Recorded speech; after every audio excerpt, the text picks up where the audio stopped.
PTK equation. Takwasiava in equation. About the satatanga. Kungetatanga.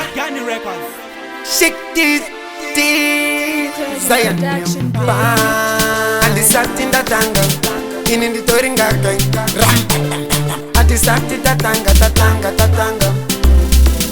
Dati ndakapinda ndiri ndega ndakapfeka leda ndakangocinja inini kunge wedha mafanzi akatanga kuimba ega pageto paridza mushini usadzime mushini rampapampapam ndizvo zvazviri kuna anomisa skiri pageto paridza mushini usadzime mushini rampapampapam ndizvo zvazviri kuna anomisa skiri PTK akandipa tozvitangidza zvavakadzima ipapo ndakamunda zvibatidza pasimbo ndiani ane nharo zvidanana yanga iri yevichimbo pano mesi ndisina kana mesi chero satani ndakamusvipira kufesi pawine clan savakandemugena namwari asi mafani pageto paridza mushini usadzime mushini rampapampapam ndizvo zvazviri kuna anomisa skiri pageto paridza mushini usadzime mushini rampapampapam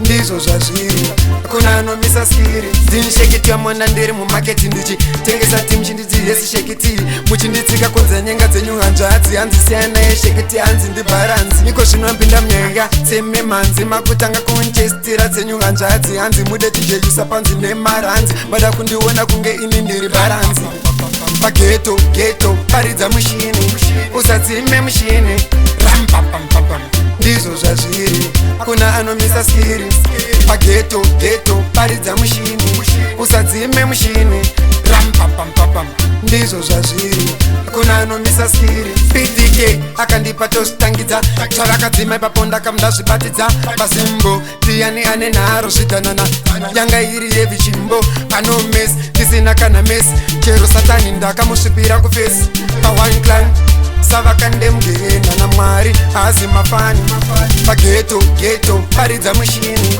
usadzime mushini rampapampapam ndizvo zvazviri kuna anomisa skiri pageto paridza mushini usadzime mushini rampapampapam ndizvo zvazviri kuna anomisa skiri pageto paridza mushini usadzime mushini rampapampapam ndizvo zvazviri kuna anomisa skiri pageto paridza mushini usadzime mushini rampapampapam ndizvo zvazviri kuna anomisa skiri hatisati tatanga ini ndidoringaka hatisati tatanga hatisati tatanga hatisati tatanga ini ndidoringaka handisati ndatanga tatanga ndisati ndatanga azvakubo sorry